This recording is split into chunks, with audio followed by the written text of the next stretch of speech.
I totally believe you're here by divine appointment.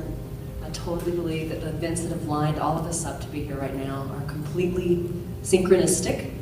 I'm a therapist, and I've trained a lot with Carl Jung. He was a psychologist years ago, and one of the things he said, if you're excited about something, you have more synchronicity. So when if you notice things in your life that you're excited about, you'll find that they start coming together, and they start flowing together a lot faster and a lot easier. He even did a card game where he had these people put their cards together, and they got more cards than the cards they wanted because they were excited about it. So that energy of excitement is what brings so much synchronicity and so much joy. We feel like we're in the flow.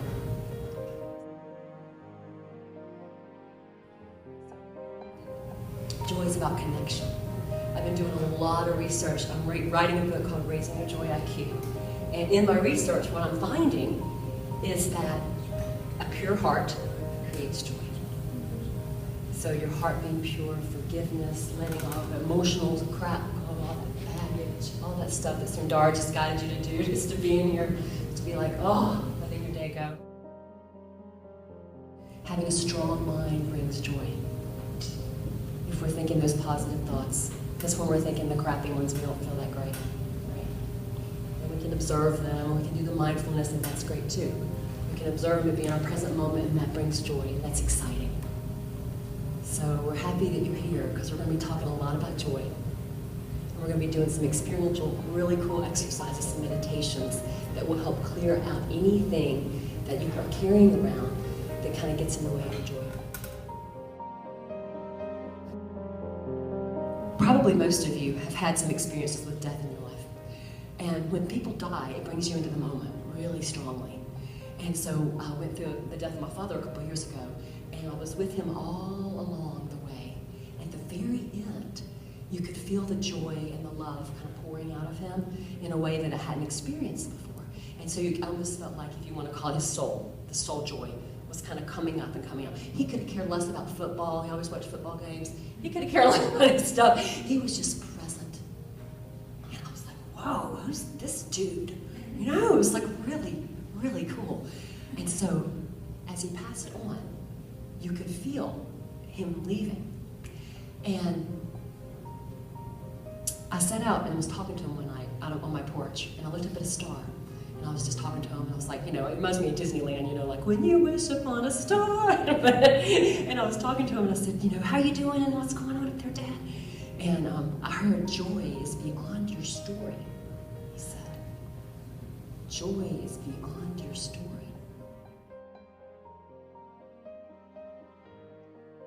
I used to not be very joyful at all. You know, I grew up with a history of all kind of crap.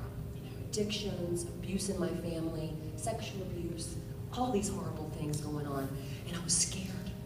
I was so scared. Scared of the world. And what happens when we're scared, and you guys may have experienced this before, is all this back here. We're fight, we're flight, we're freeze. Fight, flight. Something, you know, we're in this trauma place. And it's hard to feel the joy. So I got into meditation. So I had all this trauma, all this fear. I couldn't sleep, I couldn't drive. I was like, I've got to do something. I'm really in bad shape. So I got a referral. They said, you should go to a psychiatrist. You know, you can't sleep. It's probably a good idea. So I went to this doctor, and I was in college at the time. And he said, you've got panic disorder, you've got PTSD, you've got depression. I said, I'm kind of looking rough. And I said, well, what do I do? He said, take these medications. And I said, thank you, I'll take anything. So I started taking this medicine. I was so grateful for that medicine, and I'm by no means making fun of medicine, because medicine saved me. It was manna from heaven, right? And so I could sleep again, I could eat again, I could drive again. This was like, woo, yeah.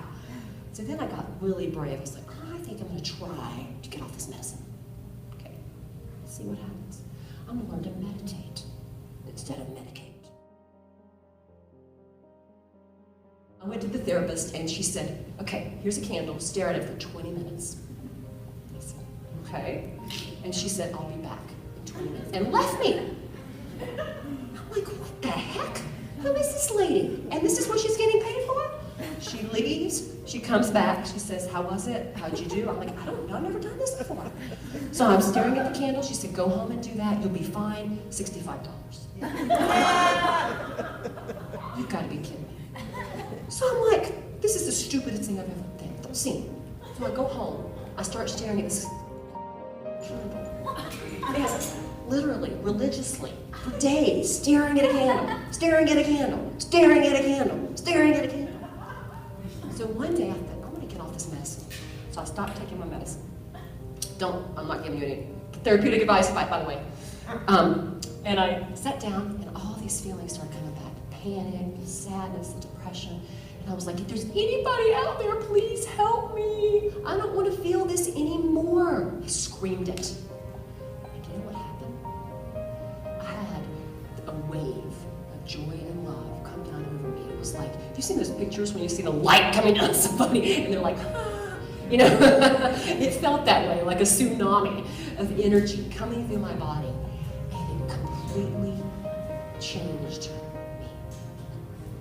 And on that day, I didn't have to take one pill again, and I didn't have a panic attack again, and I never had that level of depression again. So there's something there for all of us. So if it can happen to me, it can happen to anybody.